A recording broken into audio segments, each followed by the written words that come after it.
할렐루야. 기도는 사명을 보게 합니다. 아멘.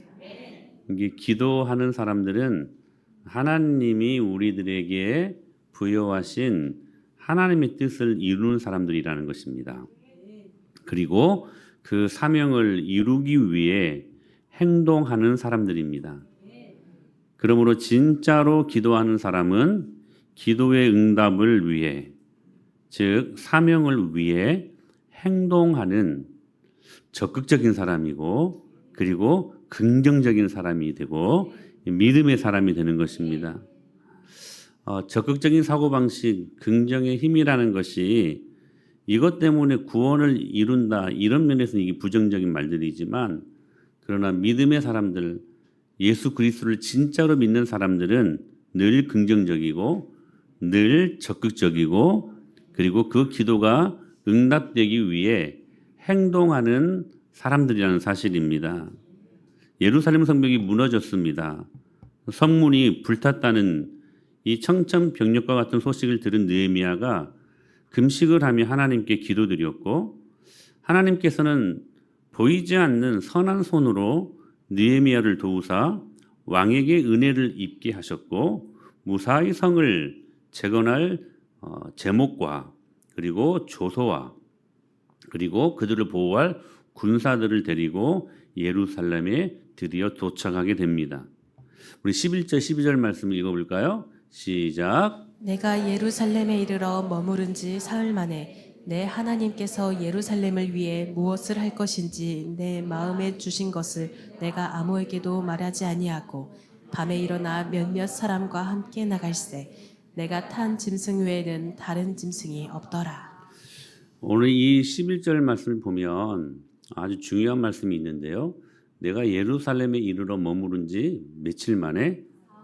3일 만에, 사흘 만에, 그러니까 3일 만에 내가 하나님께서 예루살렘을 위해 무엇을 할 것인지 지금 느헤미야의 마음에 사명을 주셨다는 것입니다. 예루살렘을 위해, 즉 하나님 나라를 위해 무엇을 할 것인지 그 마음에 주신 것, 사명이 있었다라고 말씀하시는데, 그 사명이 뭡니까? 우리가 다 알다시피 바로 무너진 성벽을 건축하는 것이었습니다. 그 소망을 품고 지금 예루살렘을 향하여 걷다가 드디어 도착하게 된 것입니다. 사명자의 모습을 느헤미야의 모습 속에서 발견하게 되는 것입니다.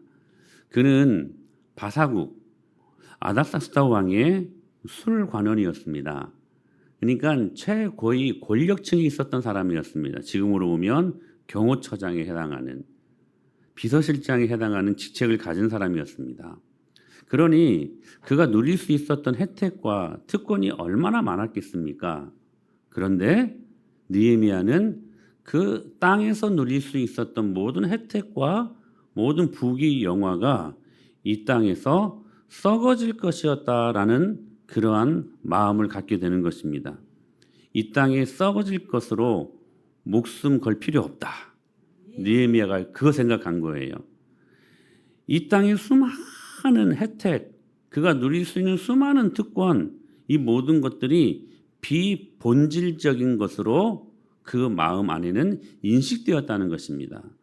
사랑하는 여러분, 우리가 입을 것, 먹을 것, 마실 것으로 살아가야 될 인생들입니다. 그러나 우리에게는 본질이 있습니다. 본질이 뭡니까? 그분의 나라와 그분의 의를 이루는 것. 할렐루야. 이게 본질입니다. 그리하면 이 모든 것을 너희에게 더하시리라. 입을 것, 먹을 것, 마실 것은 썩어질 것들이라는 거예요.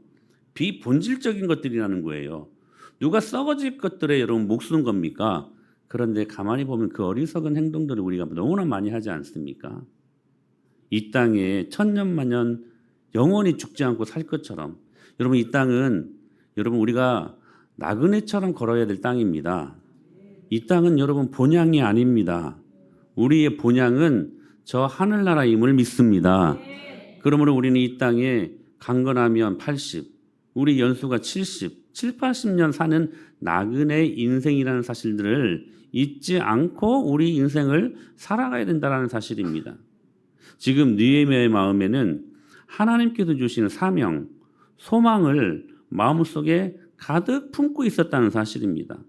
자신이 예루살렘이 왜 가야 하는지, 또 이 일들을 위해 무엇을 해야 하는지, 날마다 하나님의 계획과 뜻과 그리고 그 마음을 물어가며 하루의 삶을 걸어갔던 그러한 믿음의 사람이었다는 것입니다.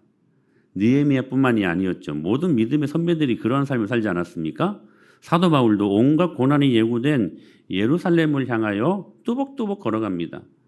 예루살렘의 결박과 환란이 자기 자신을 기다린다라는 것을 알고 있었습니다. 알고 있었음에도 불구하고 그 길을 뚜벅뚜벅 걸어갑니다. 그 길을 만류했던 믿음의 동역자들이 있었죠. 울며 불며 바짓거랑이를 지금 잡고 이 지금 바울을 만류하려고 했습니다. 그때 사도행전 21장 31절에 보니까 13절에 보니까 이렇게 말합니다. 같이 읽어요. 시작. 바울이 대답하되 여러분이 어찌하여 울어 내 마음을 상하게 하느냐. 나는 주 예수의 이름을 위하여 결박당할 뿐 아니라 예루살렘에서 죽을 것도 각오하였노라 하니. 할렐루야.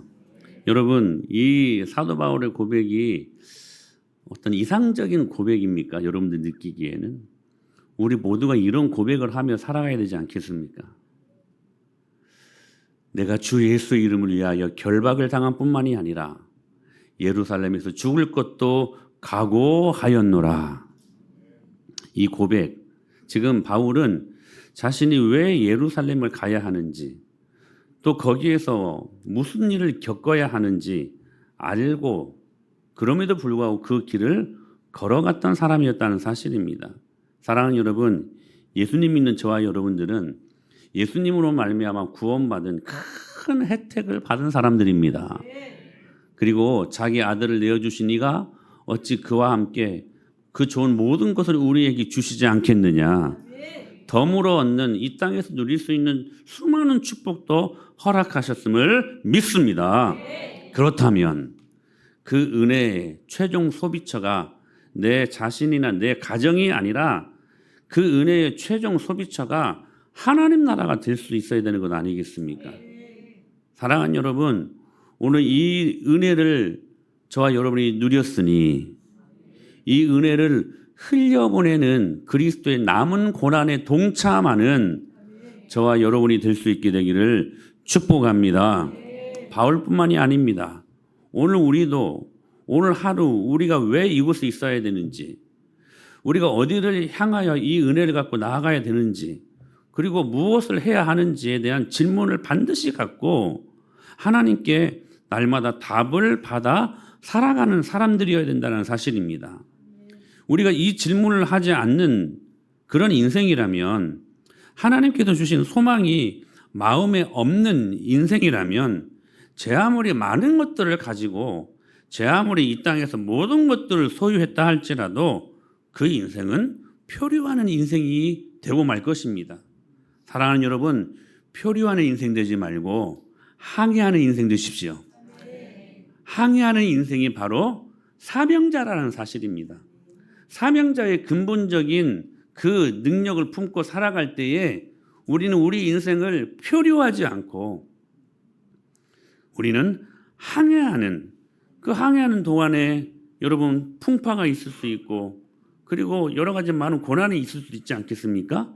그러나 우리의 목표지가 항해하는 확실한 목표지가 있으니 예수 그리스도, 그분께 우리의 모든 영혼을 내어 맡기고 걸어간다면 그 어떤 고난도 두려움이 없고 이 땅에서도 당당하게 주의 영광을 위해 살아갈 줄로 믿습니다.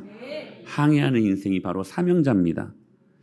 비단길, 꼭 꽃길이 아니어도 우리는 항상 덕담할 때 꼭 꽃길만 걸으세요 그러잖아요. 우리 한은경 선생님 꼭 꽃길만 걸으세요 막 이렇게 하잖아요. 막 같은 종씨라 그래, 종씨라. 유일한 종씨라. 한시가 많이 들어올지어다. 꽃길만 걸으세요 막 덕담하지 않습니다. 여러분, 아닙니다. 우리는 광야, 황무지가 우리가 걸어야 될 사명지임을 믿습니다. 이것을 아는 인생이 복된 인생이고 이것을 위하여 여러분의 모든 소유를 아끼지 않는 인생들이 참으로 하나님이 기뻐하실 만한 복된 인생이 된다는 사실입니다. 사랑하는 여러분, 표류하는 인생 되지 말고 사명을 붙드는 항해하는 인생이 될 수 있게 되길 축복합니다. 두 번째, 우리는 하나님의 때를 기다릴 수 있어야 됩니다. 우리 13절로 16절 말씀 읽어볼까요? 13절로 16절 시작. 그 밤에 골짜기 문으로 나가서 용정으로 본문에 이르는 동안에 보니 예루살렘 성벽이 다 무너졌고 성문은 불탔더라. 앞으로 나아가 샘문과 왕의 못에 이르러서는 탄 짐승이 지나갈 곳이 없는지라. 그 밤에 시내를 따라 올라가서 성벽을 살펴본 후에 돌아서 골짜기 문으로 들어와 돌아왔으나 방백들은 내가 어디 갔었으며 무엇을 하였는지 알지 못하였고 나도 그 일을 유다 사람들에게나 제사장들에게나 귀족들에게나 방백들에게나 그 외에 일하는 자들에게 알리지 아니하다가. 자, 같이 보십시오. 느헤미야가요, 성벽 재건이라는 그 사명을 가지고 예루살렘에 도착한 지가 며칠이 지났다고요? 3일이 지났다고요. 지금 3일이 지나고서야 이제 활동을 적극적으로 구체적으로 시작하게 됩니다. 왜 3일 동안 머물렀을까요? 예루살렘에 아무 일도 하지 않고. 몇 가지 추측할 수가 있는데, 여행을 마치고 여독을 풀기 위해서 또는 안식일을 지켰을 가능성이 있었고, 혹은 예루살렘에 도착한 자신에게 주목하는 많은 사람들의 관심이 조금 가라앉도록 아마 3일 동안 차분하게 침묵하며 기다렸을 거라고 그렇게 추측을 해보게 됩니다. 그는 먼저 예루살렘에 도착하자마자 소수의, 중요한 거예요, 소수의 많은 사람들을 거느리고 다니지 않았고 소수의 몇몇 사람들과 함께 밤에, 낮이 아니, 사람 눈에 띄는 낮이 아니라 밤에 조용히 정탐을 나갑니다.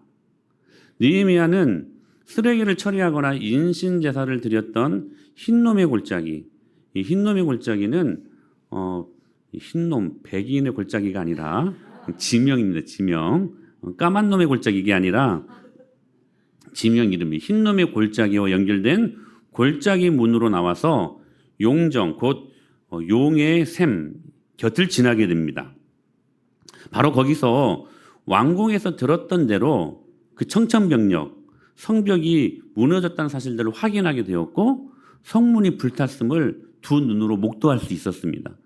앞으로 더 나아가 샘문과 그리고 왕의 못에 이르렀으나 이제는 짐승을 타고서는 지나갈 수 없을 정도로 회파되어서 시내를 따라 올라가 볼 수 있는 곳을 살펴본 뒤 다시 골짜기 문으로 돌아오게 됩니다.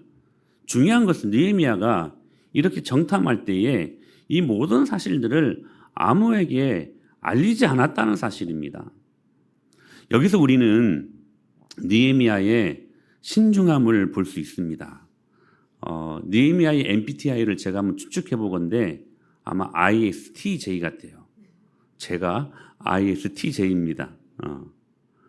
신중함 속에 하나님의 때를 기다리는 느헤미야의 영적인 아주 큰 예민함을 보게 될 수 있다는 사실입니다. 자, 보십시오. 왕의 허락을 받았습니다. 지금 몰래 빠져나와서 몰래 정탐한 것이 아니었습니다.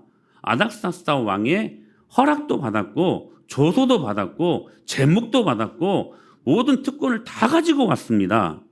지금 그가 술 관원 높은 지위까지 있었음에도 불구하고 느헤미야는 밤에 아무도 몰래 소수의 사람들만을 데리고 현장 방문을 하게 되었다는 것입니다.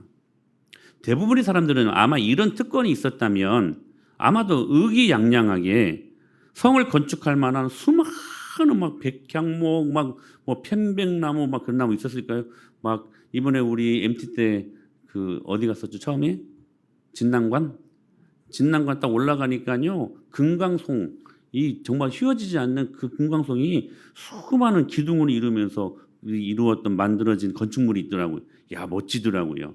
그 수많은 그러한 아주 튼실하고 아주 값비싸 보이는 제목들, 그리고 군사들, 사람들을 과시하며 그것도 왕의 허락까지 받지 않았습니까? 그래서 얼마든지 성벽을 재건할 영웅이 예루살렘에 도착했다고 떠벌렸을 정도로까지, 자랑 삼을 수 있을 정도로까지 지금 그 모든 것들을 가지고 들어왔다는 것이죠. 그러나 느헤미야는 사탄에게 틈을 주지 않습니다. 느헤미야는 조금은 답답해 보일 정도로 신중하고 또 신중을 기하며 성벽 재건의 준비를 가하게 됩니다. 뒤에도 나오지만 실은 예루살렘의 재건을 곱지 않은 시선으로 바라보는 사람들이 분명히 있었고 그들의 영향력은 예루살렘에 미치고 있었습니다. 만약 백성들의 마음이 하나로 뭉쳐지지 않는 상태에서 어설프게 이 느헤미야의 계획이 그들에게 알려진다면 그 시간에 그들은 어떻게든 느헤미야가 예루살렘 백성들을 설득하고 규합하지 못하도록 아마 괴략, 이간계를 펼쳤을 가능성이 굉장히 높았을 것입니다. 그래서 느헤미야는 지금 자신의 속내를 감추고 은밀하게 이 일을 준비했던 것이었습니다. 사랑하는 여러분, 우리도 큰 일을 도모할 때 신중의 신중을 여러분 가할 수 있어야만 합니다. 때로는 느리고 때로는 답답해 보일지라도 적당한 때를 기다리는 법을 알지 못하면 그 일을 이게 아무리 하나님의 일이라 할지라도 그 영광을 내가 만약에 가로챈다면 우리는 하나님 앞에서 이 일들을 그르치기 쉬운 어리석은 사람이 될 것입니다. 혹시 내가 감당하는 일 혹은 계획하는 일 속에 조급함 때문에 하나님의 때를 기다리지 못하고 내 조바심, 내 욕심 때문에 혹 나아가고 있는 일은 없는가? 우리 면밀히 신중에 또 신중을 기하며 기도하면서 하나님의 때를 볼 수 있어야 될 것입니다. 혹은 나의 조급함으로 일을 그르치는 경험을 하신 그러한 경험들은 있지 않은가? 사랑하는 여러분, 싸워야 될 적은 물론 외부에도 있지만 더 중요한 것은 내부에 있습니다. 우리 공동체 안에도 있을 수 있고 더 중요한 것은 내 마음 안에 있다는 사실입니다. 그러므로 여러분 싸워야 될 적은 외부에 있는 것이 아니라 먼저 나의 마음과 나의 내부에 있지 않는가 늘 점검할 수 있어야 된다는 사실입니다. 이런 거죠. 때로는 하나님의 일이라고 하면서도 이상하게 드러내고 싶은 욕심들이 있잖아요. 하나님의 일이라고 하면서도 괜히 내가 그 영광을 가로채 가지고 내가 자랑하고 싶은 그 무엇인가 있지 않습니까? 우리가 지난주부터 계속 간증에 대해서 여러분들 목장 나눔을 갖게 지금 되고 있는데 여러분 이상하게 이 간증을 우리가 이야기할 때마다 분명히 하나님의 이야기를 하지만 그 중심에 내 자신이 더 많이 결부되어 있지 않습니까? 때로는 경솔한 언행이 먼저 꺾이고 인내로 참는 법을 배울 때 우리는 하나님의 카이로스, 하나님의 시간, 하나님의 때를 우리는 맞이할 수 있게 된다는 사실입니다. 사랑하는 여러분, 하나님의 때를 기다리십시오. 그런 책이 있더라고요. 여러분, 조급하면 이스마엘, 기다리면 이삭, 이런 책이 있더라고요. 여러분 그렇지 않습니까? 조급했을 때에 하나님의 뜻이 분명히 그 아브라함에게 약속되어졌음에도 불구하고 그 약속을 기다리지 못하고 자기가 앞서갔을 때 이스마엘을 낳지 않습니까? 조금만 더 참았으면 이삭을 보게 되었을 텐데 지금도 이란과 이스라엘이 싸우는 이유가 무엇입니까? 그 둘과의 싸움입니다. 인류 역사에 아주 커다란 큰 해악을 아브라함이 참지 못해가지고 하나님의 때를 기다리지 못해가지고 자기 조바심 때문에 사랑하는 여러분 하나님의 때를 기다리십시다. 그러나 여러분 기도하면서 기다리셔야 됩니다. 자, 이런 사람들은 꿈꾸며 행동하는 사람들이 됩니다. 자, 17절로 18절 말씀입니다. 같이 읽습니다. 시작. 후에 그들에게 이르기를 우리가 당한 곤경은 너희도 보고 있는 바라. 예루살렘이 황폐하고 성문이 불탔으니 자 예루살렘 성을 건축하여 다시 수치를 당하지 말자 하고 또 그들에게 하나님의 선한 손이 나를 도우신 일과 왕이 내게 이른 말씀을 전하였더니 그들의 말이 일어나 건축하자 하고 모두 힘을 내어 이 선한 일을 하려 하매. 여러분 느헤미야는 기도의 사람입니다. 그러나 그 기도가 응답되도록 느헤미야는 최선을 다해 행동하는 사람이었습니다. 느헤미야는 성벽 재건을 위한 현지 조사를 마치고 드디어 사람들을 불러 모아 성벽 재건의 비전을 함께 공유합니다. 굉장히 짧지만 매우 명확한 비전이었는데 먼저 문제를 제기합니다. 17절에 보니까 같이 읽어요. 시작. 우리가 당한 공경은 너희도 보고 있는 바라. 예루살렘이 황폐하고 성문이 불탔으니. 우리가 당한 공경은 지금 이 문제를 지적하고 있는 거예요. 현실을 직시하고 있는 거예요. 우리가 당한 공경은 너희도 보고 있는 바라. 예루살렘이 황폐하고 성문이 불타버렸다. 사실 여러분 지금 이 사실을 모르고 있는 사람들이 있습니까? 없습니다. 지금 느헤미야가 이끌었던 백성들이요, 이 사실을 다 알고 있었습니다. 그러나 중요한 것, 누구 하나 성벽을 재건하자고 말할 수 있는 사람도 동시에 없었습니다. 여러분 그렇지 않습니까? 공동체의 문제를 제기하는 사람들은 굉장히 많은 것 같습니다.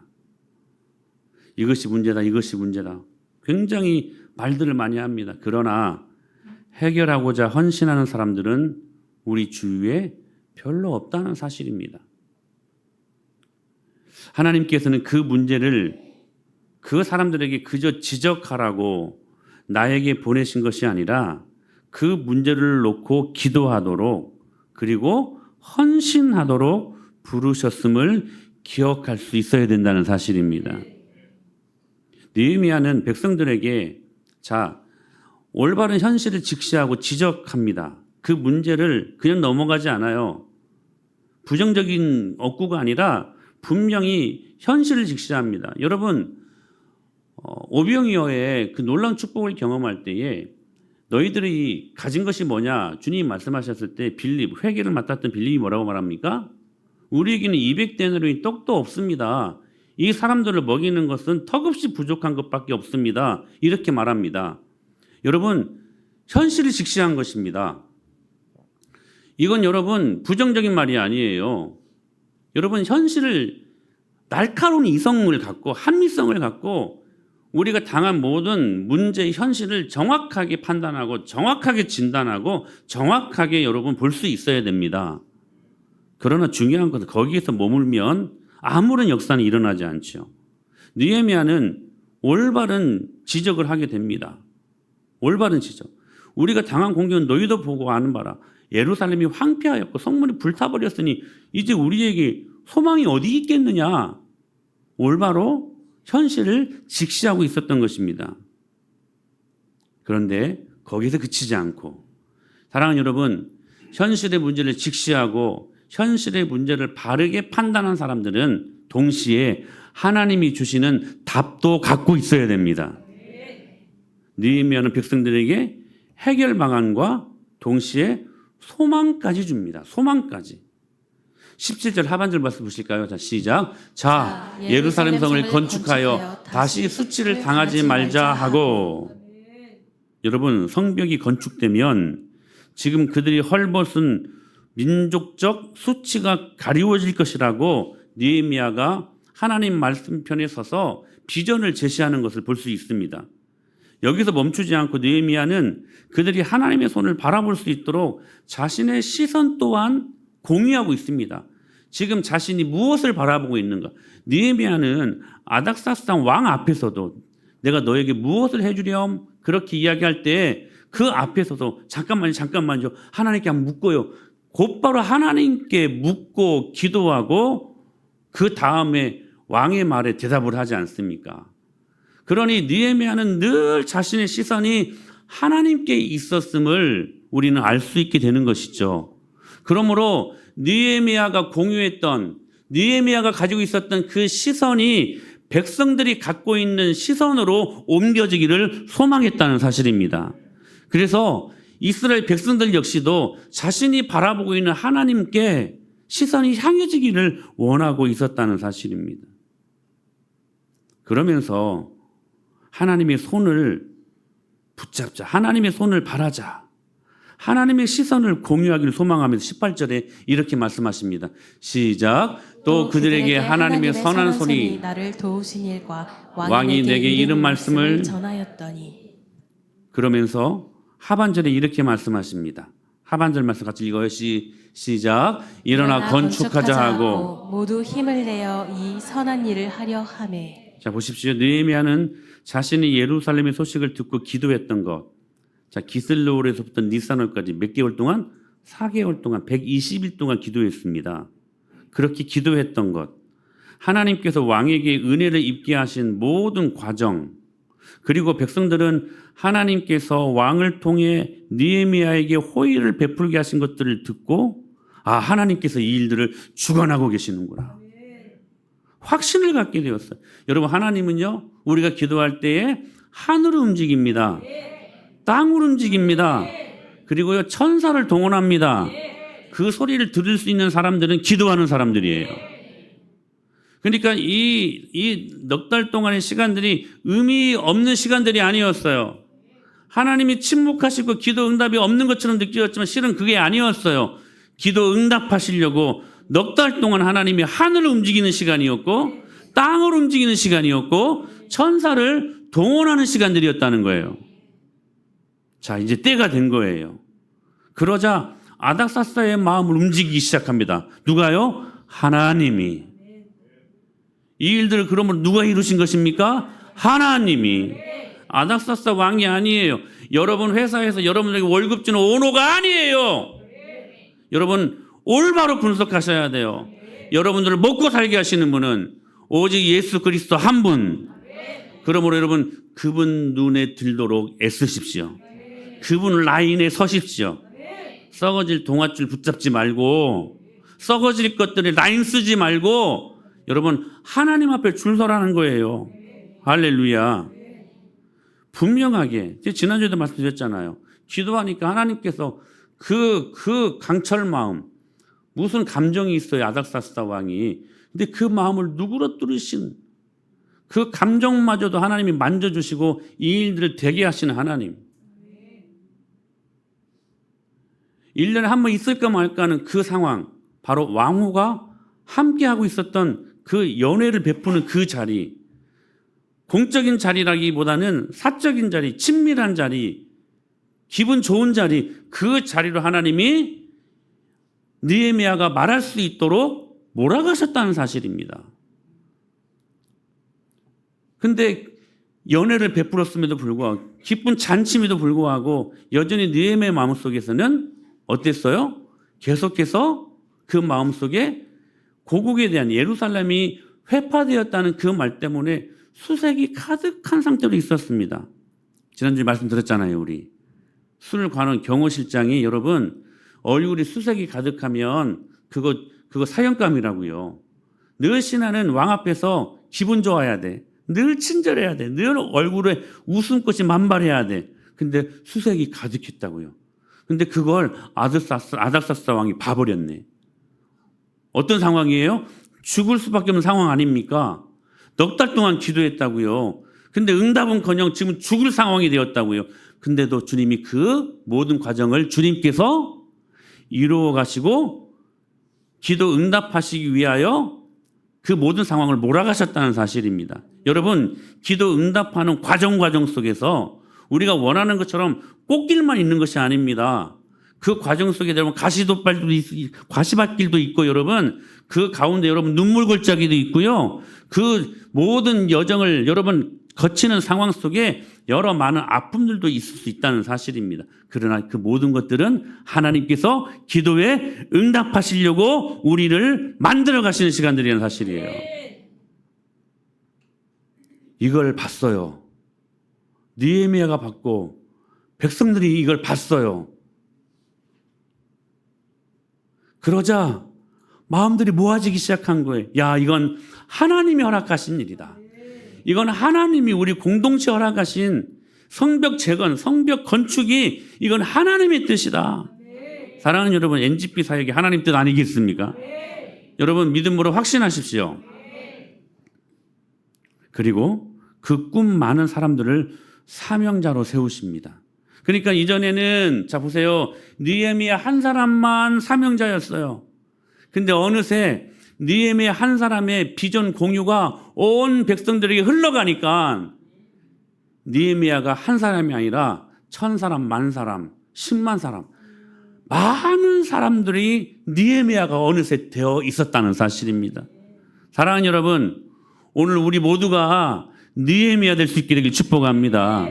함께 하나님의 비전을 공유하고 함께 하나님 뜻을 이루어가는 비전 있는 하나님의 사람들, 오늘날에도 이런 느헤미야와 같은 사람들을 찾고 계시지 않겠습니까?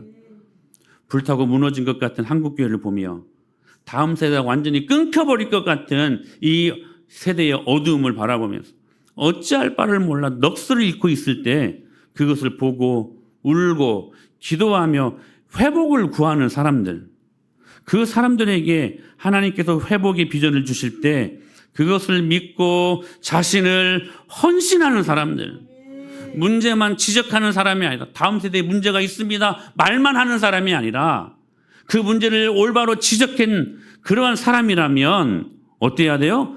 그 문제를 해결하기 위해서 함께 느헤미야가 되어서 함께 비전을 품은 사람이 되어서 함께 이 일들을 위하여 해답을 얻기 위해 동행하는 사람들이 될 수 있어야 된다는 사실입니다.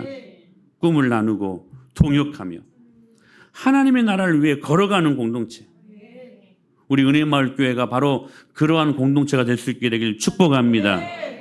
우리 예수님이 바로 그런 분 아니셨습니까?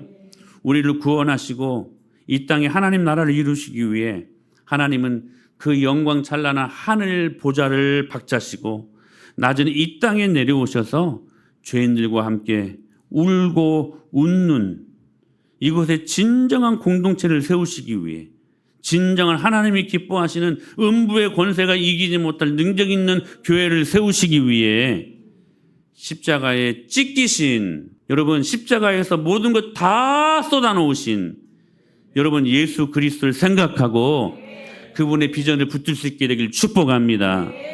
오늘은 저와 여러분들이 심각하게 고민하며 2주 동안 기도하면서 건축 헌금을 작정하는 그러한 작정서를 내는 날입니다. 사랑하는 여러분, 우리 모두 함께 하나님 나라를 꿈꾸는 자들이 되십시다.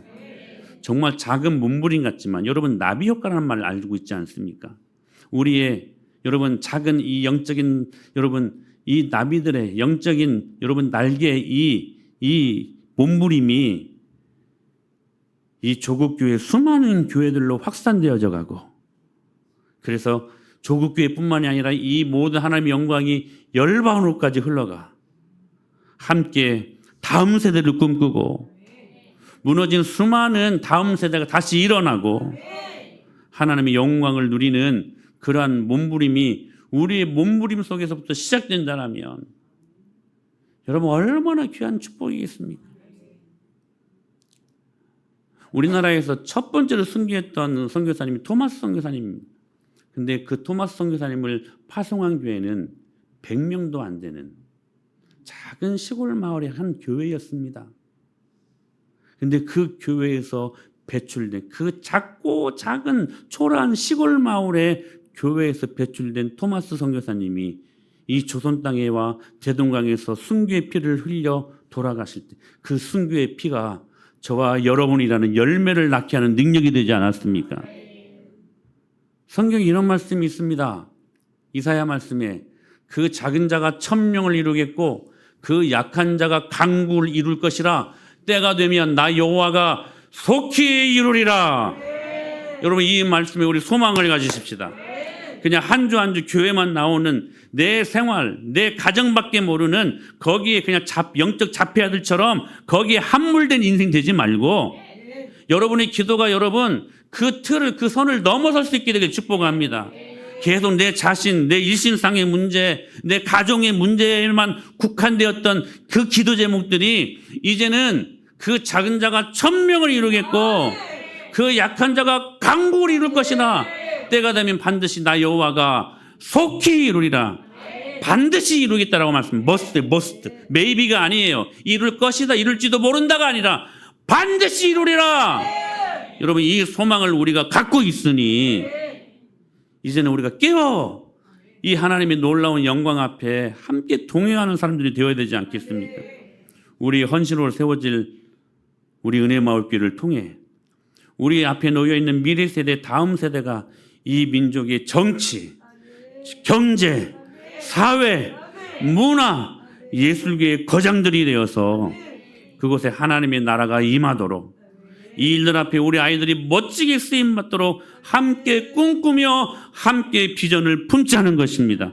얼마나 가치 있는 일입니까? 여러분의 인생을 70년, 80년 살다가 죽어가면 여러분 이름 흔적조차도 없어집니다. 그러나 이 땅에서 영원한 가치를 가지고 여러분들이 하나님 나라를 꿈꾸며 하나님 비전을 바라보며 이 땅에서 무엇인가를 남길 수 있다면 저는 그것이 여러분의 헌신으로 세워지는 교회가 될 줄로 믿습니다. 그 교회가 될 수 있다면 오고 오는 수많은 세대를 살리고 그 수많은 열매를 맺게 하는 데에 우리 모두가 가치 있는 일들 앞에 쓰임받을 수 있는 인생들이 되지 않겠습니까? 그러므로 우리에게는 소명이 있고 사명이 있습니다. 특별히 부모 세대들, 그들에게 큰 버팀목이 되어 마음껏 하나님 나라를 위해 훈련할 수 있는 마중물 같은 통로들 되실 수 있기를 축복합니다. 그래서 하늘나라 갔을 때 하나님이 우리를 보시고 잘했다고 칭찬받는 성도들, 우리 교회가 될 수 있기를 축복합니다. 그거면 됐지 뭐. 그거면 됐지. 잘했다고 칭찬받으면 됐지. 사랑하는 여러분, 이 자리에 한 분도 빠짐없이 한 분 한 분이 바로 그 꿈꾸는 하나님의 사람, 교회 될 수 있게 되기를 간절히 축복합니다. 기도하는 사람들은 행동하는 사람들입니다. 할렐루야.